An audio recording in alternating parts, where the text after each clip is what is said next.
aku kang setya satu wit biyen nganti saiki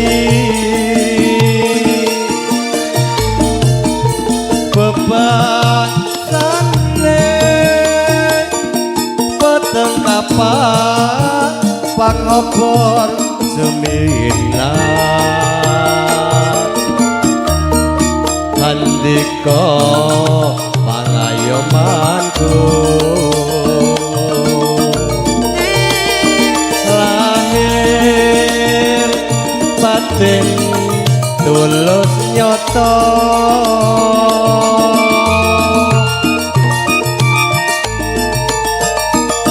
ning sajae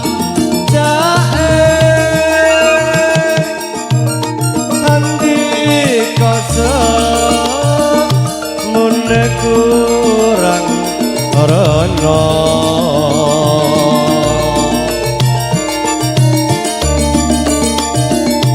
tondo yakti pas sendiri rika lane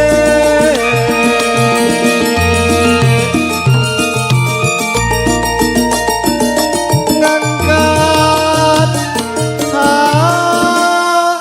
aurat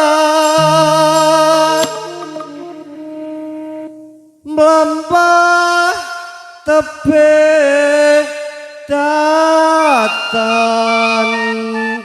lesu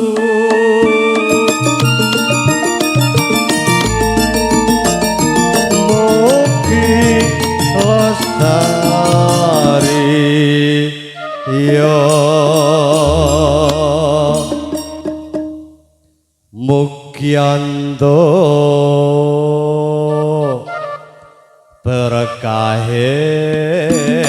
widi hati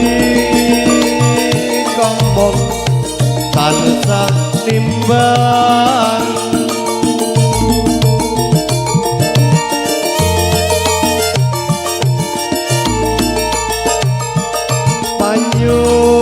panyuwunku setya kula tansah nglam-lambi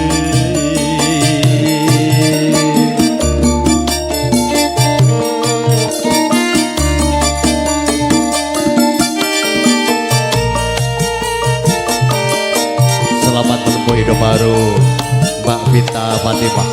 dengan Mas Ahmad Saibuddin. Semoga menjadi keluarga yang sakinah,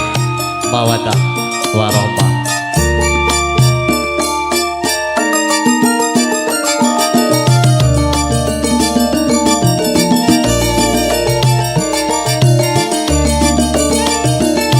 Tondo yang keti pas kesanding rika lane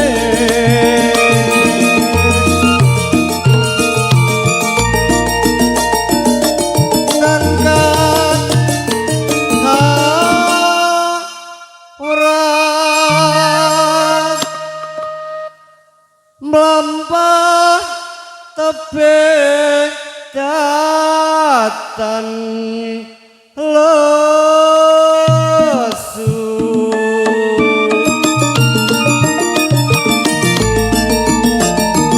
mugi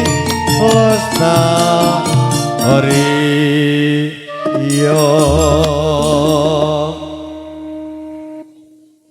mugianto berkahing widi